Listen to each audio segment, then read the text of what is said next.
Ich bin der Dr. Kopf und ich erzähle Hofgeschichten. Annette und Kurt hatten eine Vision.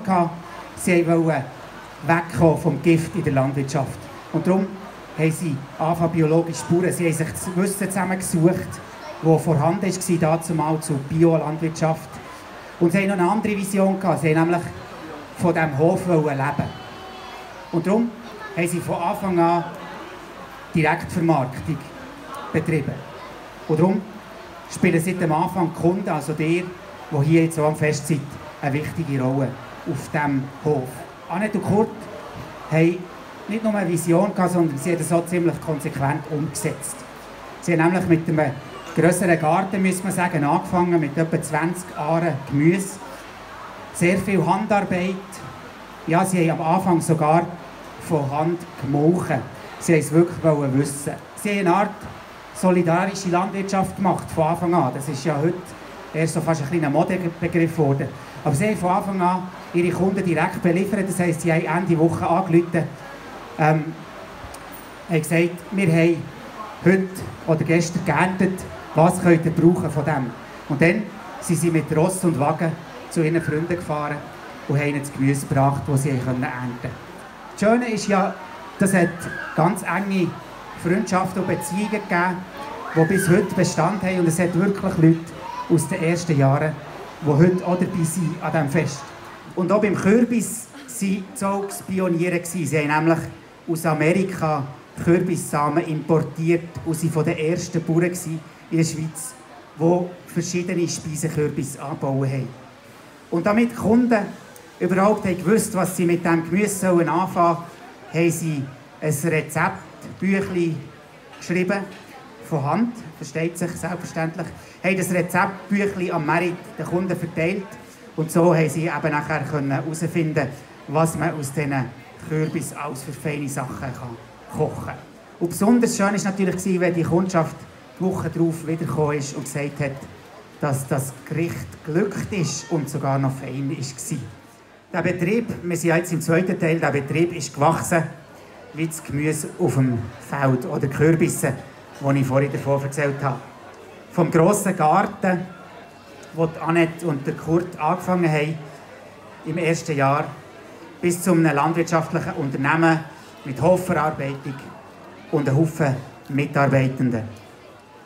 Im Gespräch mit der Familie Zaug, das ich in der letzten Woche hatte, ist natürlich auch die Frage auftaucht, die uns eigentlich als ganze Gesellschaft bewegt. Nämlich, wie viel Wachstum ist noch gesund? Vieles hat sich ja auf diesem Hof verändert in diesen 40 Jahren. Die Maschinen haben Rösser ersetzt hier auf dem Betrieb und auch einen Haufen Handarbeit. Und Sachen können heute effizienter erledigt werden. Ich habe darum den Klaus und den Filippo gefragt, ob sie denn heute ein besseres Leben haben, wenn es alles ein bisschen effizienter ist hier auf dem Betrieb. Und ob sie dann häufiger als ihre Eltern Zeit haben, um ein bisschen in der Hängematte zu liegen. Die beiden haben einander angeschaut und gesagt, auch eher nicht. Sie machen halt einfach mehr.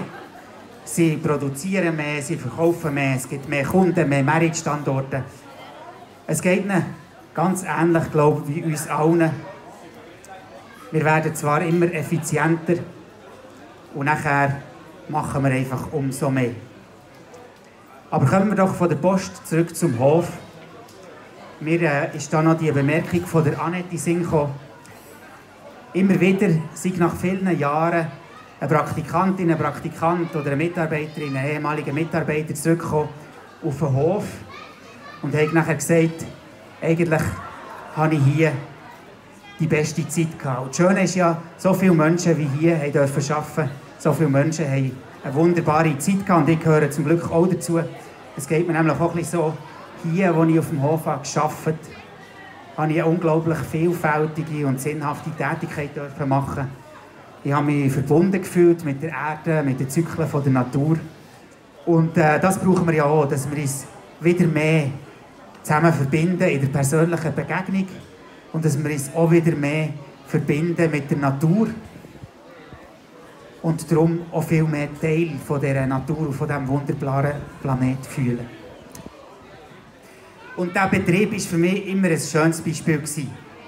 Wie aus einer Vision und ganz viel Arbeit dranbleiben, Schritt für Schritt, im Hier und Jetzt, etwas Wunderbares kann wachsen.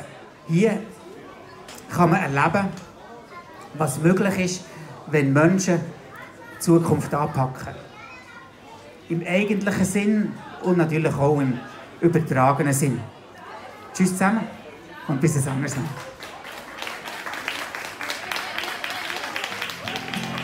Mein Wintergemüse ist Schokocreme, dann nehme ich lieber Schokocreme. Es ist immer Saison für Schokocreme. Gib mir meine Schokocreme. Mein Wintergemüse ist Schokocreme, es ist immer Saison für Schokocreme. Gib mir meine Schokocreme.